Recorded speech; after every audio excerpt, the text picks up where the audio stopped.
Wakil Gubernur DKI Jakarta Ahmad Riza Patria mengatakan pengetatan pemberlakuan pembatasan kegiatan masyarakat atau PPKM kemungkinan akan diumumkan hari ini. Pemprov DKI bersama beberapa provinsi lainnya masih membahas kebijakan pengetatan tersebut bersama pemerintah pusat. Riza mengatakan beberapa pokok yang berkaitan dengan pengetatan PPKM sudah dibahas bersama beberapa kepala daerah lainnya dan juga menteri terkait. Nantinya aturan secara detail akan disampaikan oleh pemerintah pusat. Secara garis besar, pemerintah pusat menilai perlu ada pengetatan lebih serius lagi untuk penerapan PPKM yang saat ini dijalani.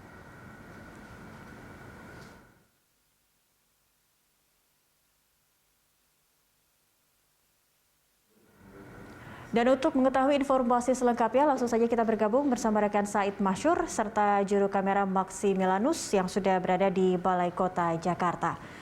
Ya, Syahid, seperti apa pernyataan atau sudah adakah pernyataan atau kondisi terakhir begitu yang akan disampaikan dari Balai Kota Jakarta terkait pengetatan PPKM ini?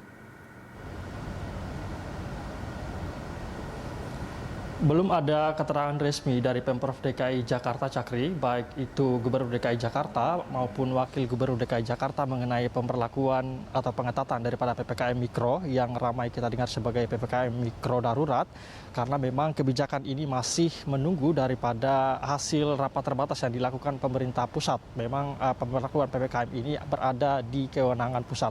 Pihak Pemprov DKI Jakarta masih menunggu, kita masih sama-sama menunggu seperti apa nantinya kebijakan daripada PPKM Mikro Darurat ini yang rencananya akan diumumkan langsung oleh Presiden Joko Widodo.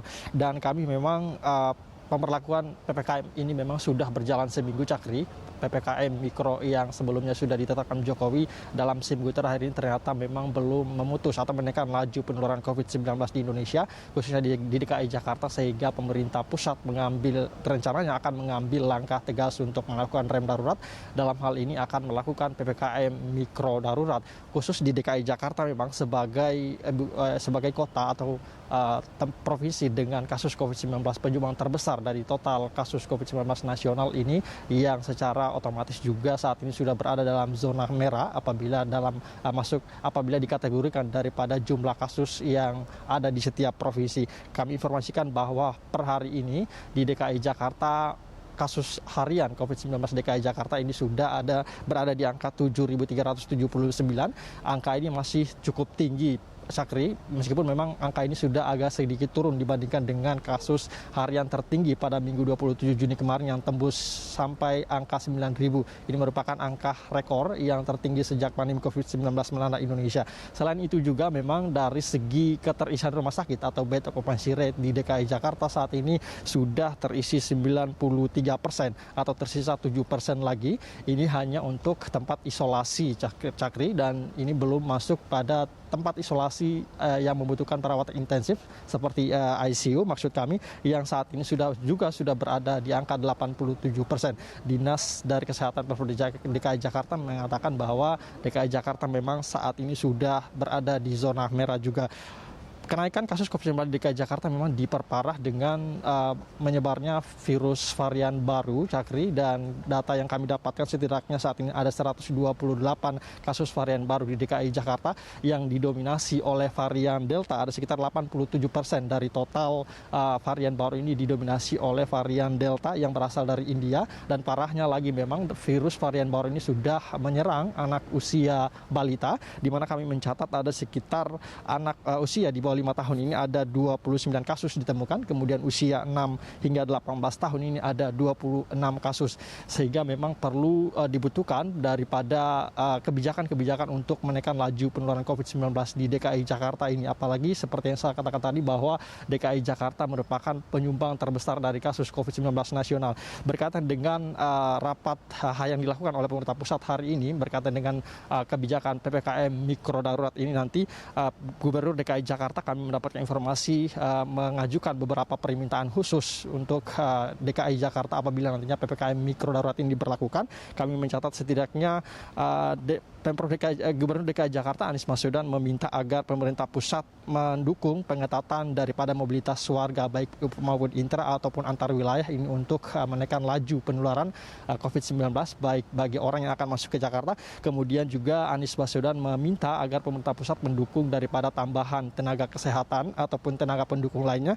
Ini setidaknya Pemprov DKI Jakarta membutuhkan 2.156 tenaga kesehatan dan tenaga pendukung sehingga tercapai 15 hingga 30 tenaga kesehatan per 100.000 penduduk. Selain itu juga Anies Baswedan juga meminta agar tenaga vaksinator ini ditambah, ada sekitar permohonannya 5.139 tenaga untuk mempercepat vaksinasi di DKI Jakarta. Kami sudah mewawancarai tadi pagi Cakri, Gubernur DKI Jakarta Anies Baswedan mengenai dengan PPKM mikro darurat ini. Berikut ini kita simak bersama.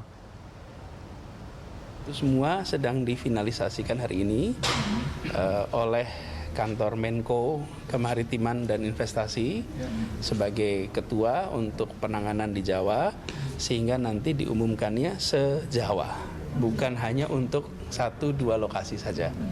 Se-Jawa itu artinya begini, dibuat kriteria, nanti masing-masing kabupaten kota mengikuti kriteria itu, masuk di dalam kategori apa, dari situ ketentuan garis kecilnya itu, detailnya itu disebutkan. Jadi akan ada panduan detail tentang bentuk-bentuk pembatasan yang akan dilakukan. Tapi saya ingin sampaikan sedikit. Ini adalah ikhtiar penyelamatan, bukan sekedar pembatasan. Jadi jangan kita mengira pembatasan untuk pembatasan, bukan. Tujuannya adalah penyelamatan. Untuk melakukan penyelamatan harus dilakukan pembatasan. Jadi kalau mendengar ada pesan mengenai kita harus mengurangi kegiatan, jangan membayangkan bahwa waduh kalau gitu kemewahan yang kami miliki untuk berkegiatan hilang. Jangan, tapi dipandang kalau begitu kami sedang diselamatkan ini supaya tidak terpapar. Anies Baswedan juga tadi mengatakan bahwa meskipun hari ini pemerintah pusat mengumumkan daripada pemberlakuan PPKM mikro darurat ini, pihak Pemprov DKI Jakarta juga masih akan membutuhkan waktu beberapa saat untuk kemudian mereview daripada dokumen hasil rapat yang diumumkan oleh pemerintah pusat, karena memang kebijakan atau kewenangan daripada pemberlakuan nantinya pemberlakuan PPKM mikro darurat setelah diturunkan oleh pemerintah pusat ini akan dikembalikan ke setiap gubernur untuk kemudian direview dan dilakukan penyesuaian berdasarkan kondisi atau situasi yang ada di daerah masing-masing. Sehingga apabila memang hari ini, siang ini ataupun sore ini diumumkan oleh pemerintah pusat, Anies Baswedan mengatakan kemungkinan malam nanti ataupun besok baru Pemprov DKI Jakarta mengumumkan terkait dengan PPKM mikro darurat di DKI Jakarta. Demikian Cakri. Baik, Said, artinya antara pusat dan daerah kita ini satu suara, kita sama-sama sebagai masyarakat dan media juga menantikan kapan pengumuman itu dilakukan. Baik, terima kasih untuk informasinya, selamat bertugas kembali. Pemirsa, demikian rekan Said Masyur serta juru kamera Maximilianus melaporkan langsung dari Balai Kota Jakarta.